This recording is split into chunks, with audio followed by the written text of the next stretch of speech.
Hey guys, in this video I will show you how to fix your iPhone 15 Pro not charging. Alright, let's begin.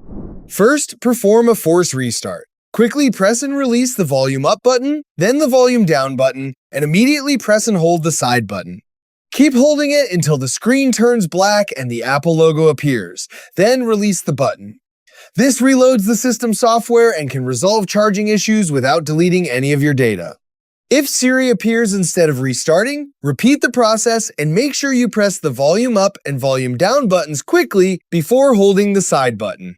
Next, use the USB-C cable that came with your iPhone. The iPhone 15 series uses a USB-C port, so using the original cable helps eliminate compatibility issues. Also, use a genuine 20W Apple USB-C power adapter whenever possible. Lower-powered adapters, such as 5W or 10W chargers, or some third-party chargers, may not provide enough power or may not work reliably with your iPhone. If you don't have the original adapter, try charging with a compatible MagSafe wireless charger to see if the phone charges wirelessly. So that's basically how you can fix your iPhone 15 Pro not charging. That's it for this video. Thanks!